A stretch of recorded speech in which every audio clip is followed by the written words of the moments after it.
There's a town in Australia where a 3-bedroom house sold for $7,500. Less than a second-hand car, not abandoned, not condemned. A real town where people live underground because it's too hot to live on the surface, and a motel found $360,000 worth of opal while digging new rooms. Australia is supposed to be expensive, right? But what the real estate apps won't show you is the other Australia, where the government is paying $43 million to bulldoze an entire town. Number 1 is going to shock you. Let's get into it. On January 27th, 2026, Hopetoun recorded 48.9 degrees Celsius, the highest temperature ever recorded in the state of Victoria. Median house price, $203,000. Population, 694. Hopetoun sits 400 kilometers northwest of Melbourne in the Mallee wheat belt. About 200 farmers grow wheat, barley, canola, and lentils across flat plains that stretch to the horizon. The community hotel, built in 1958, was Victoria's first cooperative hotel, meaning the locals pooled their money to build their own pub because nobody else was going to. Listings start at $170,000 for a 3-bedroom. The last passenger train ran in 1976. You can buy a house here for less than a parking spot in Melbourne. The trade-off is that every January, your town might briefly become the hottest place in Australia. Median house price, $245,000. Population, 4,747. The Blackwater coal mine produces 14 million tons per year with 50-plus years of reserves remaining. Whitehaven Coal secured a $740 million contract extension to 2030. What sets Blackwater apart is infrastructure. A new hospital opened in 2025. Full fiber NBN internet is available. Schools run from early learning through high school. Emerald is a 50-minute drive for anything else. The median has climbed 13% annually because investors figured out that a mining town with a new hospital and 50 years of coal contracts might not be the worst bet. At $245,000, a mortgage runs about $1,650 a month. Tight on the DSP, but doable with rent assistance. The coal's not going anywhere. The question is whether you want to live next to it.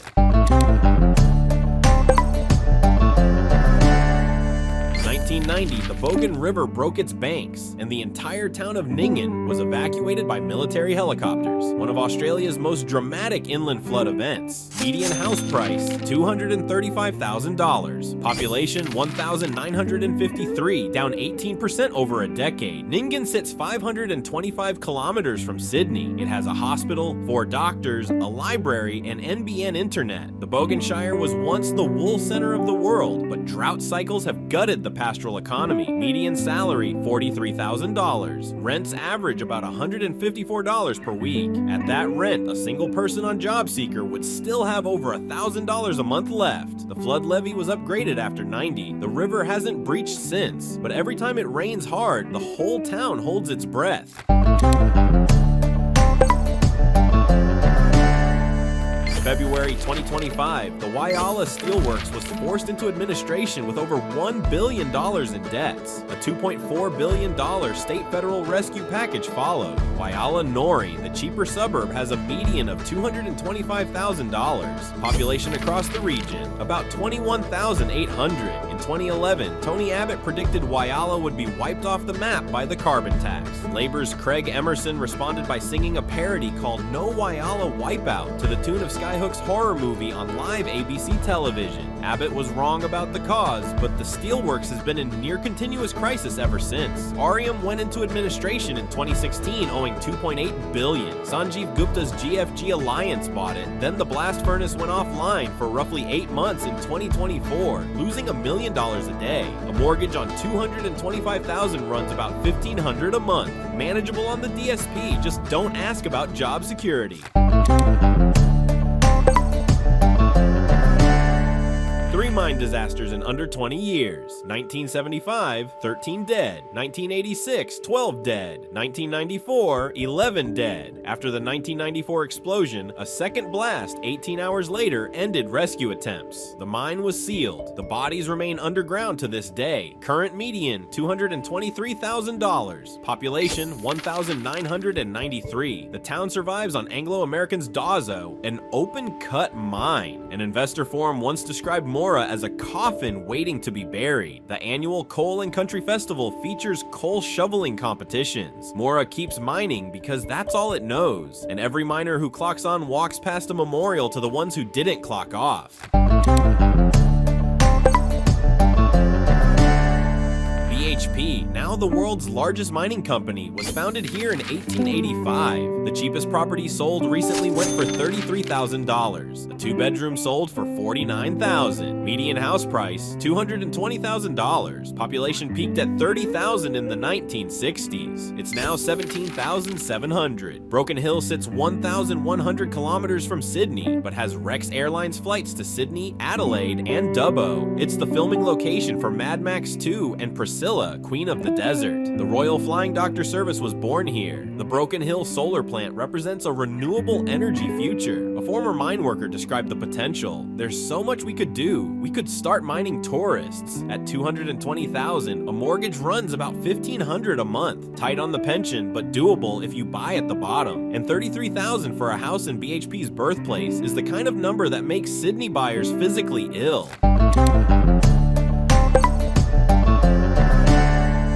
2011, Dysart had Queensland's most expensive rents at $1,200 a week. By 2015, the same properties rented for $130 a week, an 89% collapse. The median house price fell from $475,000 in 2012 to $98,000 in 2017. The current median has recovered to about $218,000, but remains less than half the peak.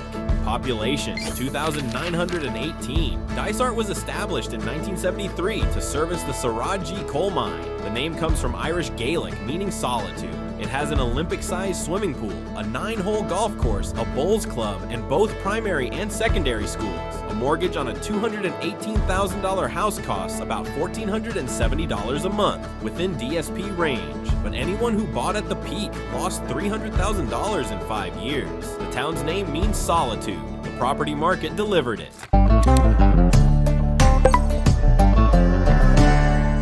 During the 1890s gold rush, Coolgardie had 23 hotels, 3 breweries, 6 banks, 2 stock exchanges, and 700 mining companies. It was Western Australia's 3rd largest town. When the gold ran out, people left. Current population, 877. Median house price, $205,000. Vacant land from $30,000. Grand heritage stone buildings still line Bailey Street, creating an atmosphere of former grandeur. A stock exchange that once traded 700 companies now sits empty on a street where the loudest sound is wind. Coolgardie is 510 kilometers from Perth. You can buy a house in a town that once had 2 stock exchanges for less than a carport cost in Subiaco.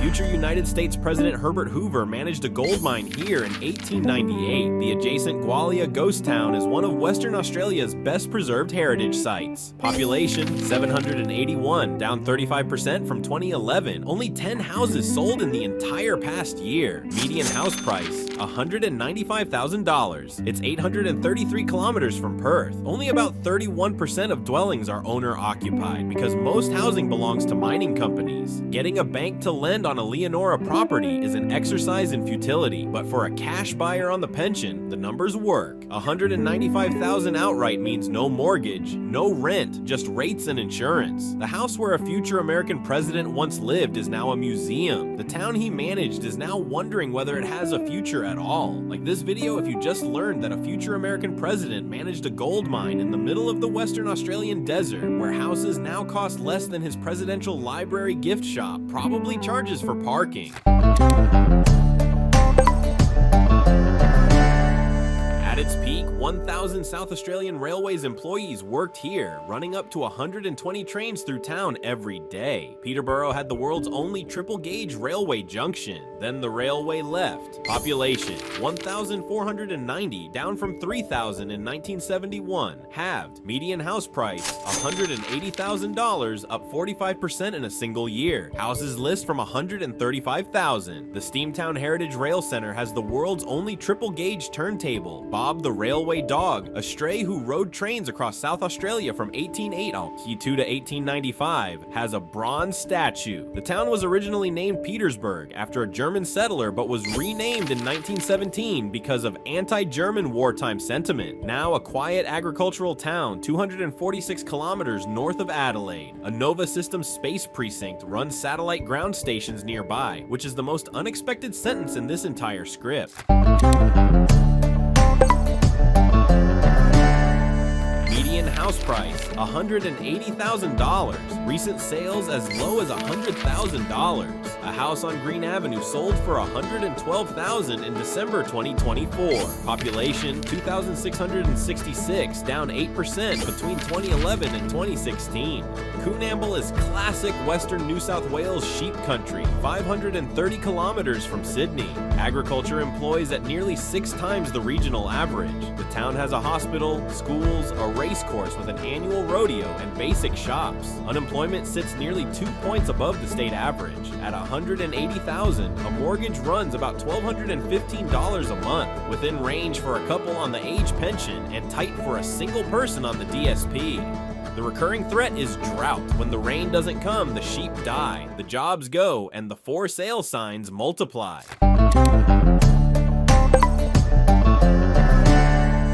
11 smelting furnaces consumed over 2,000 tons of timber per week. Sulfur fumes destroyed every piece of vegetation. Heavy rainfall washed away the exposed topsoil, creating a surreal landscape of bare, pastel-colored rock that looks like another planet. Median house price, $180,000. Population, 1,808. Annual rainfall, 2,408 millimeters. Miners played football on a gravel oval because grass refused to grow. The West Coast Wilderness Railway to Strahan is the main tourist drawcard. Trees are slowly returning to the hillsides, which has sparked debate about whether reforestation would damage the town's tourist appeal. Peak population in 1900 was over 10,000. Queenstown is 260 kilometers from Hobart. A mortgage on a $180,000 house costs about $1,215 a month. On the DSP, that leaves about $1,200 for everything else. Not luxurious, but a roof in a moonscape has a certain poetry to it. At its peak, Zeehan had over 10,000 residents, 159 mining companies, a stock exchange with 60 members, and the Gaiety Theatre, then the largest concert hall in Australia. Today, the population is about 705. Median house price, $175,000. Rental yield, 9.17%, the highest in Tasmania. Most residents earn between $15,000 and $33,000 a year. The Avebury nickel mine reopened in 2022, then entered care and maintenance in June 2024, taking roughly 180 jobs. A 1981 bushfire destroyed between 36 and 40 houses. The Gaiety Theatre still stands, a grand stone building on a street where most of the shops are boarded up. A town that once hosted opera now hosts silence.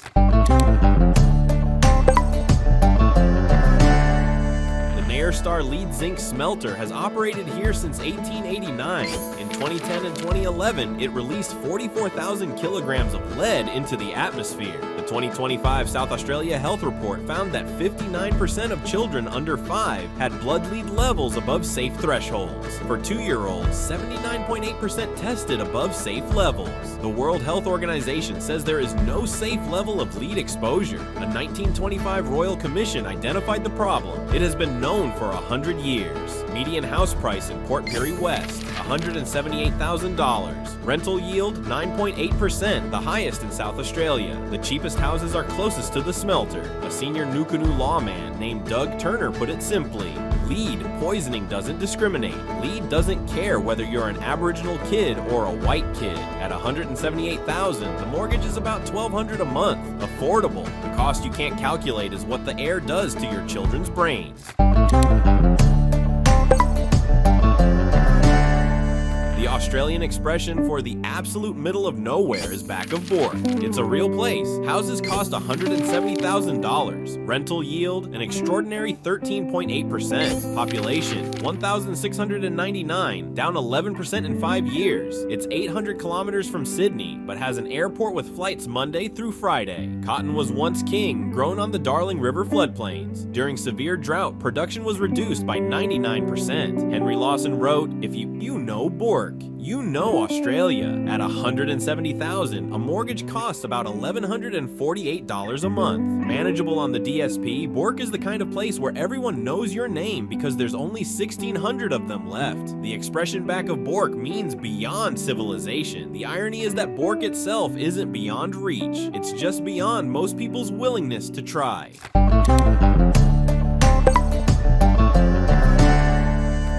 November 2nd, 1922, Qantas' first regular fare-paying service flew from Charleville to Cloncurry. The airline now carries 50 million passengers a year. Charleville has a median house price of $170,000. Population, 2,992, down 10% since 2016. Located 744 kilometers west of Brisbane. During World War II, 3,500 American servicemen were secretly stationed here. The Cosmos Center offers outback stargazing under some of the clearest skies in the Southern Hemisphere. The Royal Flying Doctor Service runs its longest-serving Queensland base here. Rents average $280 a week with a yield of 9.6%. At $170,000, a mortgage runs about $1,150 a month. The town where Australia's national airline was born now costs less than a business class ticket to London.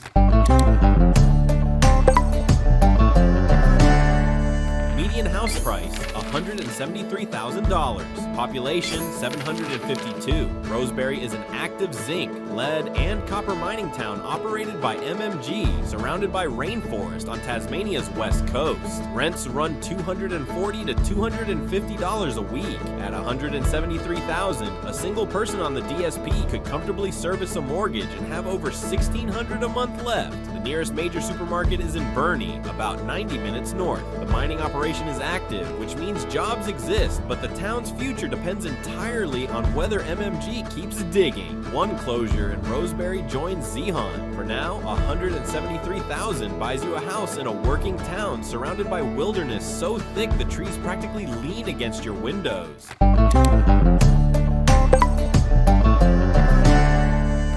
Laverton, there is the Great Central Road, 1,100 kilometers of unsealed track to Uluru. This is literally where the bitumen ends. Median house price, $165,000. Population, 907. Only 6 houses sold in the entire past year. Most housing is government or mining company owned. Gold was discovered here in 1896. Getting a bank to lend on a Laverton property is somewhere between difficult and impossible. But for someone on the pension with cash savings, buying outright at the edge of the known world has a certain appeal. You'd have a pub, a general store, fuel, and the knowledge that the next town east is Warburton, 560 kilometers of red dirt away. That's not isolation, that's a lifestyle choice with no takeaway delivery.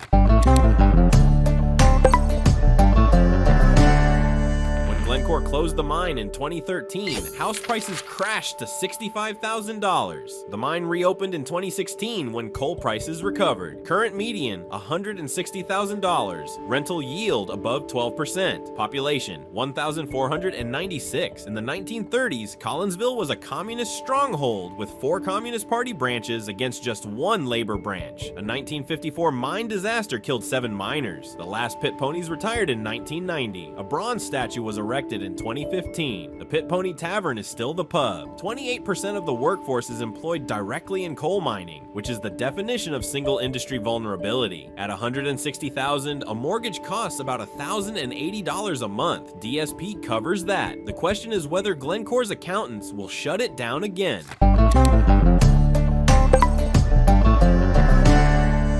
On January 28, 1966, driller Jack Lunnan hit 8.3% nickel at 133 meters depth, triggering Australia's nickel boom. The resulting Poseidon bubble saw nickel stocks soar 46,000%. Two purpose-built towns sprang up. Population peaked above 3,200, then nickel crashed. Current median, $155,000. Recent sales as low as $115,000. Rental yield, 13.24%. The concentrator shut down between 2018 and 2022. Indonesian nickel now floods global markets. The ANZ branch closed. The airport was mothballed. Population has fallen to roughly 2,400 combined. Kambalda is 60 kilometers south of Kalgoorlie. Services include a supermarket, post office, library, hotel, and 2 schools.